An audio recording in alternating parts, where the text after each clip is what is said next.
La Anunciación del Ángel. Visión de Beata Ana Catalina Emmerich.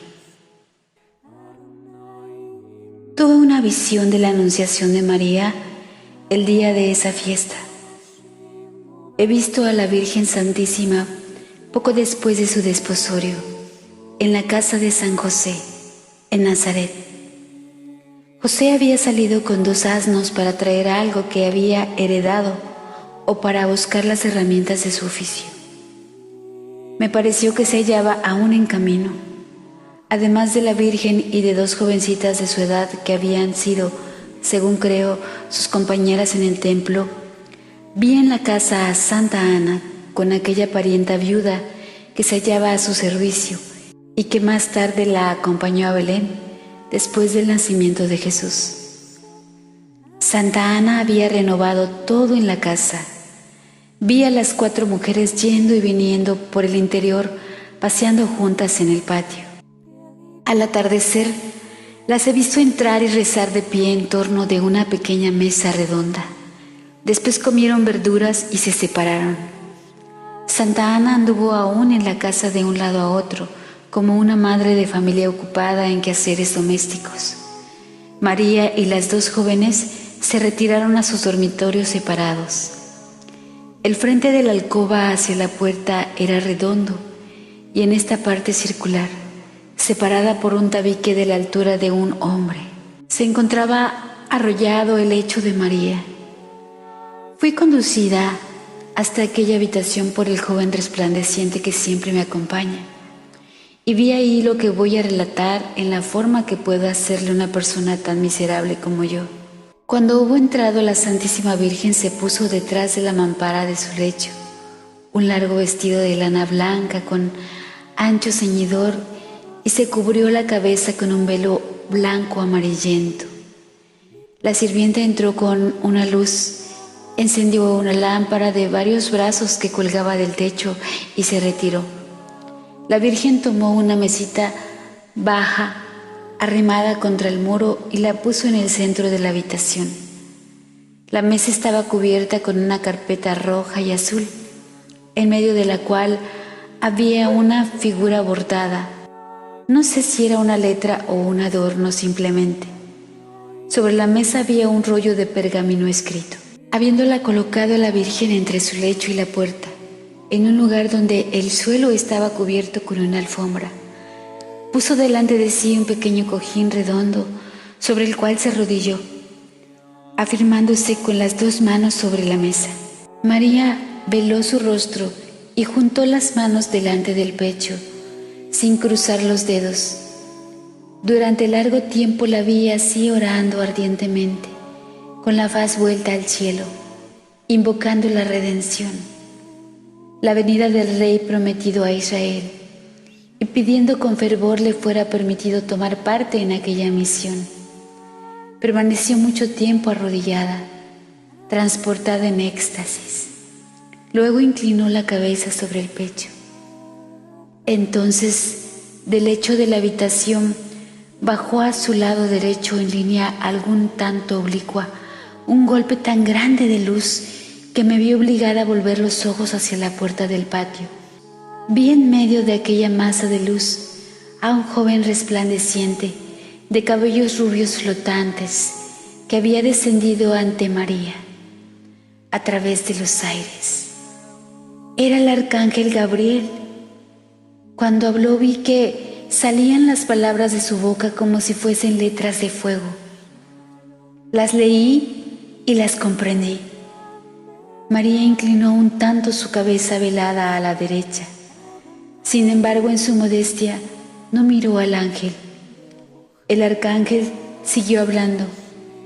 María volvió entonces el rostro hacia él, como si obedeciera una orden. Levantó un poco el velo y respondió. El ángel dijo todavía algunas palabras. María alzó el velo totalmente, miró al ángel y pronunció las sagradas palabras. He aquí la sierva del Señor, hágase en mí según tu palabra. María se hallaba en un profundo arrobamiento. La habitación resplandecía y ya no veía yo la lámpara del techo ni el techo mismo. El cielo aparecía abierto y sus miradas siguieron por encima del ángel una ruta luminosa. En el punto extremo de aquel río de luz se alzaba una figura de la Santísima Trinidad. Era como un fulgor triangular cuyos rayos se penetraban recíprocamente. Reconocí allí aquello que solo se puede adorar sin comprenderlo jamás: el Padre, el Hijo y el Espíritu Santo, y sin embargo, un solo Dios todopoderoso. Cuando la Santísima Virgen hubo dicho: hágase en mí según tu palabra, vi una aparición alada del Espíritu Santo que no se parecía a la representación habitual bajo la forma de paloma. La cabeza se asemejaba a un rostro humano.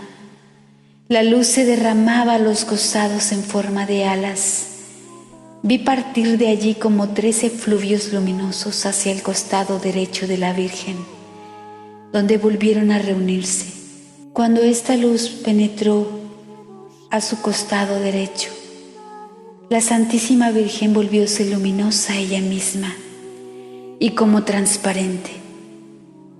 Parecía que todo lo que había de opaco en ella desaparecía bajo esa luz, como la noche ante el espléndido día. Se hallaba tan penetrada de luz que no había en ella nada de opaco, de oscuro. Resplandecía como enteramente iluminada. Después de esto vi que el ángel desaparecía y que la faja luminosa de donde había salido se desvanecía. Parecía que el cielo aspirase y volviese hacia la luz que había dejado caer. Mientras veía todas estas cosas en la habitación de María, tuve una impresión personal de naturaleza singular. Me hallaba en angustia continua, como si me acechasen peligrosas emboscadas, y vi una horrible serpiente que se arrastraba a través de la casa y por los escalones hasta la puerta, donde me había detenido cuando la luz penetró en la Santísima Virgen. El monstruo había llegado ya al 3er escalón. Aquella serpiente era del tamaño de un niño, con la cabezota ancha y chata, y a la altura del pecho tenía 2 patas cortas membranosas, armadas con garras, sobre las cuales se arrastraba, que parecían alas de murciélago. Tenía manchas de diferentes colores, de aspecto repugnante. Se parecía a la serpiente del paraíso terrenal, pero de aspecto más deforme y espantoso. Cuando el ángel desapareció de la presencia de la Virgen, esta pisa la cabeza del monstruo que estaba delante de la puerta, el cual lanzó un grito tan espantoso que me hizo estremecer. Después he visto aparecer 3 espíritus que golpearon al odioso reptil, echándolo fuera de la casa. Desaparecido el ángel, he visto a María arrobada en éxtasis profundo, en absoluto recogimiento. Pude ver que ya conocía y adoraba la encarnación del Redentor en sí misma, donde se hallaba como un pequeño cuerpo humano luminoso, completamente formado y provisto de todos sus miembros. Aquí en Nazaret no es lo mismo que en Jerusalén, donde las mujeres deben quedarse en el atrio sin poder entrar en el templo, porque solamente los sacerdotes tienen acceso al santuario. En Nazaret, la misma Virgen es el templo. El Santo de los Santos está en ella, como también el sumo sacerdote, y se halla ella sola con él. Qué conmovedor es todo esto, y qué natural y sencillo al mismo tiempo. Quedaban cumplidas las palabras del Salmo 45. El Altísimo ha santificado su tabernáculo. Dios está en medio de él y no será conmovido. Era más o menos la medianoche cuando contemplé todo este espectáculo. Al cabo de algún tiempo, Ana entró en la habitación de María con las demás mujeres. Un movimiento admirable en la naturaleza les había despertado. Una luz maravillosa había aparecido por encima de la casa. Cuando vieron a María de rodillas bajo la lámpara, arrebatada en el éxtasis de su plegaria, se alejaron respetuosamente. Después de algún tiempo, vi a la Virgen levantarse y acercarse al altarcito de la pared. Encendió la lámpara y oró de pie. Delante de ella, sobre un alto atril, había rollos escritos. Solo al amanecer la vi descansando.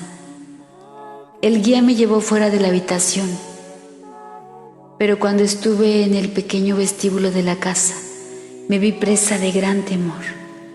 Aquella horrible serpiente que estaba allí en acecho se precipitó sobre mí y quiso ocultarse entre los pliegues de mi vestido. Me encontré en medio de una angustia horrible, pero mi guía me alejó de allí y pude ver que reaparecían los 3 espíritus que golpearon nuevamente al monstruo.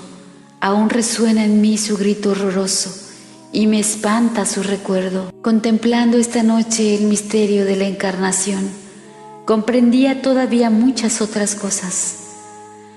Ana recibió un conocimiento interior de lo que estaba realizándose. Supe también por qué el Redentor debía quedar 9 meses en el seno de su madre y nacer bajo la forma de niño. El por qué no quiso aparecer en forma de hombre perfecto, como nuestro primer Adán, saliendo de las manos de Dios.